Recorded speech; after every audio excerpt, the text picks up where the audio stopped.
আম আদমি পার্টির নেতা রাঘব চাড্ডা বর্তমানে আমাদের মতো মধ্যবিত্তদের কাছে পরম বন্ধু হয়ে উঠেছে। কারণ প্রথমবার কোনো নেতাকে পার্লামেন্টের মধ্যে গিয়ে মধ্যবিত্তদের জন্য ভাবতে দেখলাম, মধ্যবিত্তদের জন্যেই নেতাগিরি করতে দেখলাম।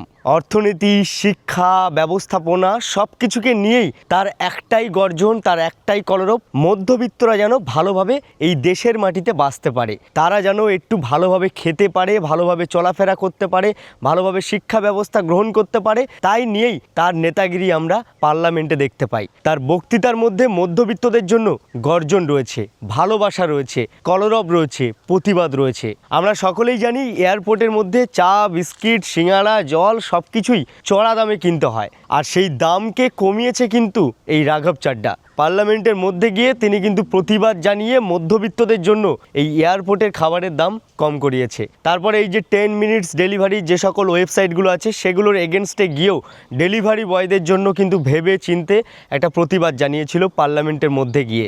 এমনকি কন্টেন্ট ক্রিয়েটারদেরকে নিয়েও পার্লামেন্টের মধ্যে প্রথম কোনো নেতাকে দেখলাম এরকম জোরালো আওয়াজ তুলতে। কারণ কন্টেন্ট ক্রিয়েশনটা বর্তমান দিনে রুটি হয়ে দাঁড়িয়েছে। তো এই বিষয়েও যে কথা তোলা যায় পার্লামেন্টের মধ্যে সেটাও কিন্তু দেখিয়েছে এই রাঘব চাড্ডা। তারপর রিসেন্টলি তিনি সিম কার্ডের রিচার্জ নিয়েও প্রতিবাদ জানিয়েছে পার্লামেন্টের মধ্যে। আমরা সকলেই জানি সিম কার্ডের রিচার্জ শেষ হয়ে গেলে কল যাবেও না, কল আসবেও না, যেটা আর কি অ্যাকচুয়ালি অন্যায়। সিম কার্ডের রিচার্জ না থাকলে কল যাবে না আমার তরফ থেকে, সেটা মেনে নেওয়া যায়, কিন্তু কল আসবে না এটা মেনে নেওয়া যায় না। কারণ একটা মধ্যবিত্ত পরিবারে ওই 600-700 টাকা রিচার্জ করা কিংবা ওই নিম্ন মনে হয় 300 টাকা সেটা রিচার্জ করা অসুবিধাজনক হয়ে ওঠে। কারণ বর্তমান দিনে কাজের খুব অভাব, আর কাজ করলেও ওই ব্যাংক ভরানোর জন্য না একটু টানাটানি পড়ে যায়। কারণ সংসারে খরচ, ছেলে মেয়ে থাকলে তাদের পড়াশোনার খরচ সব কিছুকে দিয়ে না ওই মোবাইল রিচার্জ করার সময় একটা আমাদের অস্বস্তি ব্যাপার চলে আসে। তো সেখানে দাঁড়িয়ে আমার তরফ থেকে রিচার্জ না থাকলে কল যাবে না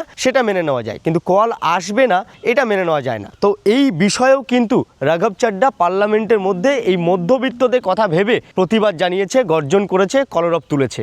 বর্তমান দিনে যেখানে দাঁড়িয়ে নেতামন্ত্রীরা নিজেদের পকেট ভরানোর জন্য ব্যস্ত থাকে, ধর্ম নিয়ে বিভাদ সৃষ্টি করাতে ব্যস্ত থাকে, ভোট ব্যাংক কিভাবে বাড়াবো সেই নিয়ে ভাবনা চিন্তা করতে ব্যস্ত থাকে, সেই জায়গায় দাঁড়িয়ে আম আদমি পার্টির দিল্লির তরুণ নেতা রাঘব চাড্ডা এই মানুষের জন্য ভাবছেন, মধ্যবিত্তদের জন্য গর্জন করে যাচ্ছেন, পার্লামেন্টে দিনরাত প্রতিবাদ করছেন, চেল্লামিল্লি করছেন শুধুমাত্র মানুষের জন্য, মানুষের ভালোর জন্য। এটা সত্যি বলতে রাজনীতির মঞ্চে দাঁড়িয়ে বিরল একটা ঘটনা, কিন্তু সেই ঘটনাকে সত্যি করে তুলে ধরছে রাঘব চাড্ডা।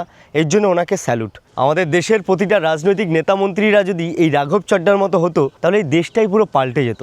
রাঘব চাড্ডার মতো নেতামন্ত্রীরা যারা আমাদের জন্য ভাবে, যারা মধ্যবিত্তর জন্য কাজ করতে চায়, যারা মধ্যবিত্তর জন্যই রাজনীতি করছে, তারা ভালো থাকুক, তাদেরকে ভগবান সুস্থ রাখুক, কারণ তাদেরকেই আমরা চাই। জয় হিন্দ, বন্দে মাতারাম, ভারত মাতা কি জয়। রাঘব চাড্ডারও জয়, কারণ রাঘব চাড্ডা আমাদের জন্য ভাবছেন, মধ্যবিত্তর জন্য ভাবছেন।